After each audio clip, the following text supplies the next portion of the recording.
د واک تلویزیون درنو لیدونکو سلام. د شپږو بجو خبرونو ته ښه راغلاست. نړیوال بانک په افغانستان کې د ښځو په مشرۍ سوداګریو د ملاتړ په موخه 14 میلیونه ډالر ځانګړي کړي.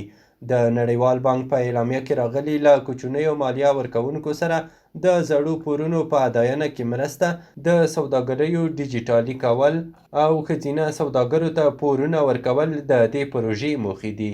افغانستان لپاره د یاد بانک مشرې ویلي دغه پروژه به په افغانستان کې له ښځینه سوداګرو سره مرسته وکړي چې د خپلو کاروبارونو د بیا پیل لپاره پیسې ترلاسه کړي او خصوصي سکتور بیا په پښو ودرېږي.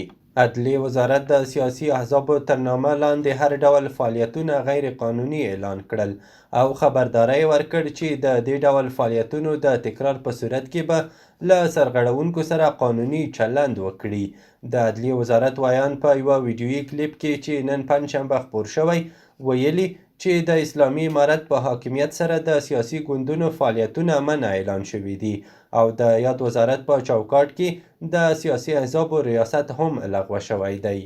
د افغانستان بانک وایي چې د افغانۍ ارزښت د ساتلو په موخه راتلونکې شنبه د وري 18مه د داوطلبۍ له لارې 15 میلیونه امریکایي ډالره لیلاموي. یاد بانک له سوداګریزو بانکونو د صرافۍ د پولي خدمتونو له شرکتونو غوښتنه کړې چې په دې داوطلبۍ کې ګډون وکړي. بلخوا د ریاست الوزرا سیاسي مرستیال مولوي عبدالکبیر د ماینونو د خطر په تړاو د پوهاوي او ملاتړ نړیوالې ورځې په مناسبت جوړې شوې غونډې کې ویلي چې په افغانستان کې لا هم د چاودیدونکو توکو کچه نه ده صفر شوې او له افغانانو ژوند اخلي. د ریاست الوزرا سیاسي مرستیال له نړیوالې ټولنې غوښتي چې ماین پاکۍ په برخه کې خپل مسؤلیت ادا کړي. د غرض په دې غونډه کې مولوي عبدالکبیر ویلي چې اسلامي امارت د هیواد په ګوټ ګوټ کې د ماین پاکۍ له پروګرام څخه ملاتړ کوي. بل پلو د چارو ادارې لوی رئیس شیخ انورالحق انور د ماینونو د خطر په تړاو د پوهاوي او ملاتړ نړیوالې ورځې په مناسبت جوړې شوې غونډه کې ویلي چې افغانان له چاودیدونکو توکو څخه پاک افغانستان غواړي. د کډوالو او راستنیدونکو چارو وزارت مسلکي مرستیال او کفیل کابل کې د پاکستان سفارت له مرستیال شرجدافیر جونید وزیري او ملوپلاوي سره په لیدنه کې د افغان کډوالو په ستونزو تګ راتګ کې په اسانتیاوو او یو شمېر نورو موضوعاتو خبرې کړي دي.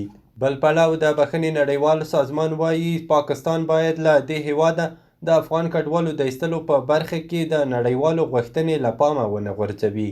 د بخښنې نړیوال سازمان له پاکستانه د افغان کډوالو د ایستلو د دوهمې لړۍ د پیلېدو په اړه یو وار بیا اندېښنه ښودلې ده. د کډوالو او راستنیدونکو چارو وزارت وایي په تیرو 7 ورځو کې له پاکستان او ایرانه شاوخوا 5703 افغان کډوال په زور او په خپله خوښه هیواد ته راستانه شوي دي. او وروستی خبر دا چې د ایراني رسنیو د راپورونو پر اساس تیره شپه وسلوالو د ایران په چابهار او راسک ښارونو کې د امنیتي ځواکونو پر پوستو برید کړی چې په پایله کې لږ تر لږه 15 کسان وژل شوي او 10 نور ټپیان دي.